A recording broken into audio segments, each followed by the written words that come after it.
Hello students.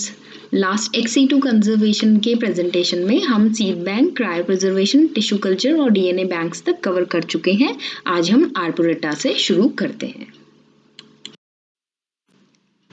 आर्बोरेटा basically outdoor museum of trees के form में develop होते हैं, क्योंकि यहाँ पे हम जो स्पेसिफिक प्लांट्स हैं, उनके ट्रीज हैं या श्रब्स हैं, उनका कलेक्शन करके रखते हैं और उनको रिसर्च, एजुकेशन या ऑर्नामेंटल पर्पस के लिए हम एग्जीबिशन में भी यहाँ पे शो ऑफ करते हैं उनका। और यहाँ पे जो है आपका बिगर सेंस ऑफ बॉटेनिकल कलेक्शन जो है रहता है ट्रीज का। और मोस्टली जो आपके कॉनिफर्स हो गए, जैसे पाइनेटम का आर्बोरेटम काफ़ी फेमस है, या उसके अलावा विलोज या पॉपुलर या ओक्स जो है आर्बोरेटम की मोस्ट कॉमन स्पीसीज रहती हैं। कुछ एग्जाम्पल जो आर्बोरेटम से डील करते हैं वो है मॉटम आर्बोरेटम USA का, ईस्टवुड हिल आर्बोरेटम न्यूजीलैंड का, एपनी पार्क आर्बोरेटम इंग्लैंड का, उद्गम मंडलम ऊटी का आर्बोरेटम है, ये इंडिया का है।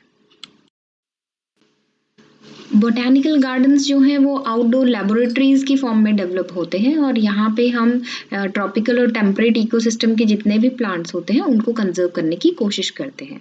और यहाँ पे मोस्टली जो भी आपके इंडेंजर्ड और रेयर स्पीसीज हैं उनको कंजर्व करने की कोशिश करते हैं। तो बेसिकली ये भी आर्बोरेटम के फॉर्म में होते हैं, लेकिन यहाँ पे हम ज़्यादातर ऑर्नामेंटल प्लांट्स को ही कंजर्व नहीं करते हैं जैसे हम आर्बोरेटम में करते हैं। यहाँ पे हम ऑलमोस्ट इंडेंजर्ड और रेयर स्पीसीज को कंजर्व करने की कोशिश करते हैं।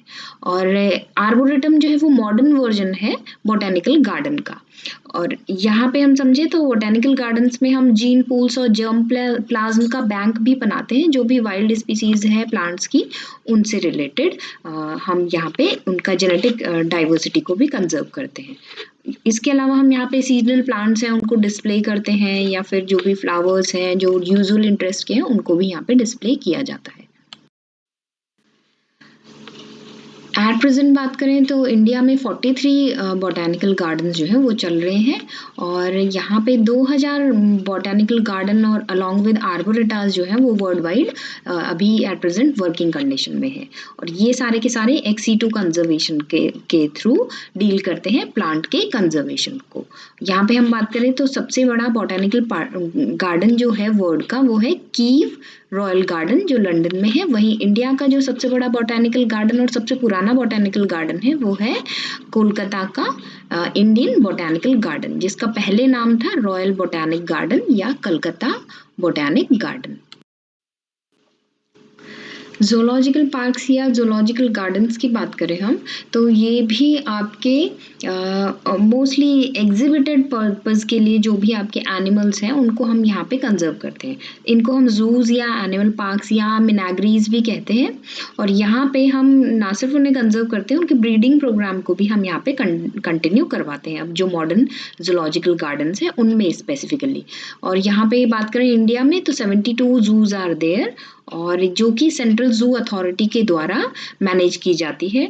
और वर्ल्ड वाइड हम देखें तो लगभग आपकी 10,000 जूज आर देयर, और जो कि आपके लगभग 5,000 या उससे भी ज़्यादा species of mammals, birds and reptiles या एम्फीबियंस को कंजर्व करते हैं। तो जैसे बोटैनिकल गार्डन है वैसे ही ज़ूलॉजिकल गार्डन्स भी होते हैं, लेकिन हम ज़ूलॉजिकल गार्डन्स में मोस्ट स्पेसिफिकली फोकस करते हैं सिर्फ इन आपके जो भी एनिमल्स हैं पर्टिकुलर एरिया के उनको, और उनको हम एक आर्टिफिशियल इकोसिस्टम देते हैं और जो कि रिलेट करता है उनके नेचुरल इकोसिस्टम से भी। तो this one is a method of XE2 conservation via zoological gardens. Aquaria की बात करें तो यहाँ पे fresh water species along with all aquatic species जो भी हैं उन सबको हम जो कि थ्रेट में है या फिर इंडेंजर्ड हैं उनको हम कंजर्व करने की कोशिश करते हैं थ्रू XE2 ब्रीडिंग प्रोग्राम्स। और यहाँ पे जो एक्वेरिया है वो बेसिकली एक बिगर स्केल में डिस्प्ले और एजुकेशनल फैसिलिटीज़ प्रोवाइड करते हैं विजिटर्स के लिए या फिर जो भी एजुकेशन स्टूडेंट्स हैं उनके लिए।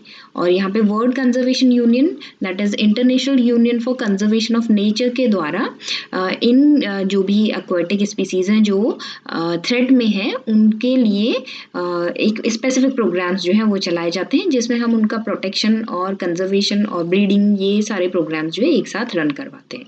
तो जैसे एग्जांपल में नेशनल मरीन एक्वेरियम जो है वो साउथ वेस्ट इंग्लैंड का, यहाँ पे सी हॉर्सेस जो हैं, दरियाई घोड़े जो हैं, उनको स्पेसिफिकली कंजर्व किया जाता है इस ब्रीडिंग प्रोग्राम के थ्रू नेशनल मरीन एक्वेरियम में। और सबसे पहला जो एक्वेरियम था वो लंदन जू में 1853 में खुला था। वहीं हम बात करें कोलंबस जू एंड एक्वेरियम जो कि यूएसए का एक काफी बड़ा एक्वेरियम है। इंडिया में बहुत सारे सोशियो कल्चरल रूट्स हैं जिनके थ्रू हम लार्ज स्केल में बायोडाइवर्सिटी को कंजर्व करते हैं through a natural mean.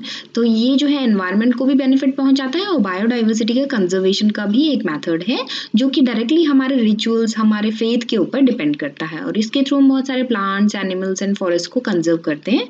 Just like हम देखें तो कई सारे प्लांट्स को हम मानते हैं कि ये गॉड के बॉडी पार्ट्स हैं या फिर गॉड के थ्रू ही ओरिजिनेट हुए हैं। तो जैसे पीपल है तो पीपल के पेड़ को हम मानते हैं कि वो लॉर्ड विष्णु के बॉडी से ओरिजिनेट हुआ है। पलास है तो उसे मानते हैं हम कि ब्रह्मा जी की बॉडी से वो ओरिजिनेट हुआ है। आंवला है तो उसे हम मानते हैं कि ब्रह्मा के टेयर्स से ये बना है। रुद्राक्ष को हम मानते हैं कि शिव जी के टेयर्स से बना है। वहीं हरड़ की बात करें तो गॉड ने अर्थ में कुछ नेक्टर के फॉर्म में ड्रॉप्स डाले थे, वो हरड़ बन गए। वहीं लोटस की बात करें तो लॉर्ड ब्रह्मा जो है उनका जन्म लोटस के ऊपर हुआ था। तुलसी जो है उनको हम हर घर में तुलसी पूजी जाती है और उनको हम लॉर्ड कृष्णा की एक फियांसे के रूप में पूजते हैं। तो ये जो है हमारे रिचुअल्स हैं, हमारे रूरल फोक्स हैं जिनको हम मानते हैं और इसके थ्रू जो है लार्ज स्केल में हम कंजर्व करते हैं बायोडाइवर्सिटी को। और इवन जो इंडिजिनस कंजर्वेशन का मेथड है वो भी काफ़ी हद तक इन ट्रेडिशनल फॉलो अप के थ्रू हो जाता है। तो हमारा जो ये बेसिक एक कमिटमेंट होना चाहिए कि हम इन सब ट्रेडिशन को आगे कन्वे करें। तो ये सारे वो जो सेक्रेड प्लांट्स हैं जिनको हम पूजते हैं, जैसे कि पीपल हो गया, बनाना, then ashoka, tulsi, amla, lotus and palash and रुद्राक्ष।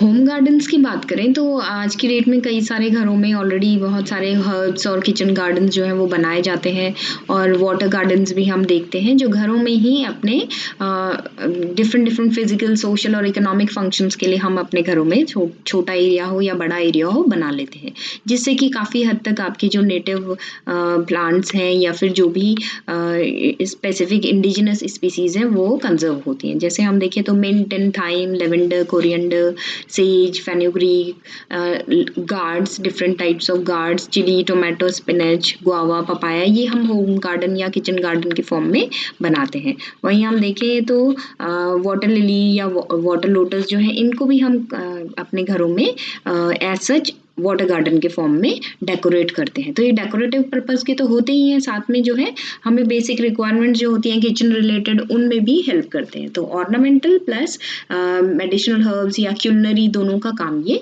करते हैं।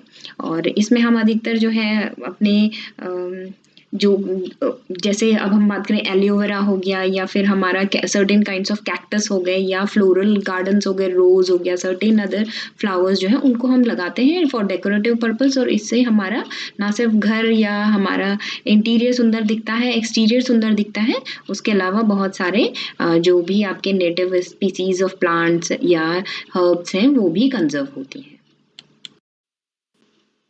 So that's all about the biodiversity ex situ conservation method. Thank you.